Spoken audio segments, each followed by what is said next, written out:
Hi guys, my name is Kutemwa Masafwa and I'm a senior chemistry major from Zambia attending Xavier University of Louisiana in New Orleans. So I've been on an F1 visa for about 4 years now. I'm about to graduate, thank God. And so I'll be talking to you guys about life on an F1 visa and what you should know. And so the biggest thing is that the F1 visa is an academic student visa and it's meant to help people from other countries come and study full-time in the US. And so the first thing is, how do you get this visa? So this visa is tied to a program in a school. You don't just get it and then look for a school. So that means you have to first apply for admission into a school, and then once you get accepted by the school, you obviously have to let them know that you need the visa. So they will issue a document called an I-20, and that's what you will use to apply for the F1 visa. And so you need that document that gives you the visa, and your visa is going to be tied to your school and to your program of study. So that means that when you're on the visa, you have to stay at that specific school. You can transfer, that would require transfer of paperwork, but I'm just saying it's tied to the school that you are attending, and it's valid for the length of the program that you are attending. So that takes us to the advantages of the F1 visa. And the biggest advantage is, of course, it lets you come and study full-time in person on the ground in the US, which is amazing. Second thing is that it allows you to work on campus, right? So for me, I'm on a full scholarship, but still I had expenses, cost of living, food, different things like that, health insurance. So I got a job as soon as I got to the US. It takes a process of clearance, which I can explain more on if you want me to, but you can get a job on campus and work. And I'll go to the disadvantages later, but essentially you can work on campus legally. And then the other thing is that it allows you to work off campus legally as well, and this is through two programs. I don't know so there's the CPT, which is curricular practical training, and there's OPT, which is optional practical training. So under curricular practical training, you get 12 months where you can work off campus, and the caveat to that is it's curricular, so it has to be tied to your program of study.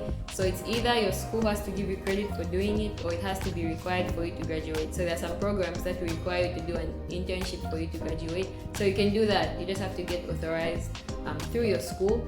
And obviously most schools would have an international office, so they are well versed in all the authorization things. So the OPT is optional practical training, and this optional practical training is mostly meant for after graduation, but you can also use it pre-completion. But it's the same thing. It allows you to work off campus, and the only thing is that it has to be tied to your program of study.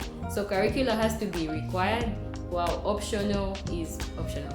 you don't have to need it, but it has to be tied to your program of study. So I've heard of different scenarios of different people. Like some people use their CPT before they graduate, other people use pre-completion OPT, and I can talk more about that, but the main advantage is that you can work off campus as well.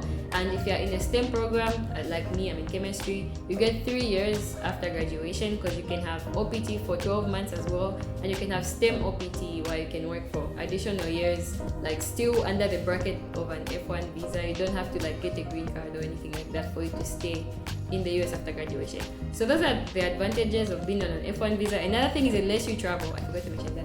So you have the I-20 form, like I mentioned, that you get when you get accepted into the school. As long as it's endorsed by your DSO, which is your designated student official at your school, you can travel as much as you want. I know you've heard of people who travel home to visit and whatnot and things like that. Okay, and then disadvantages of being on the F1 visa.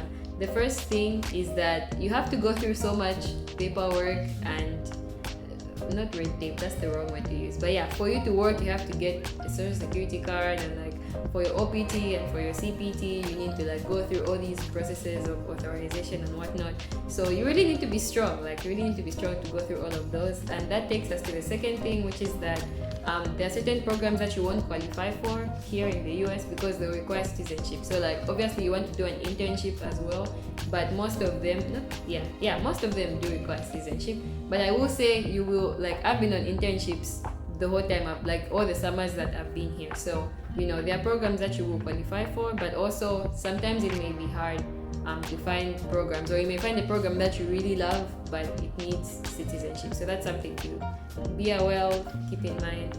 Then the other thing is that there's other requirements that you have for you to stay on your visa. For example, you have to file taxes.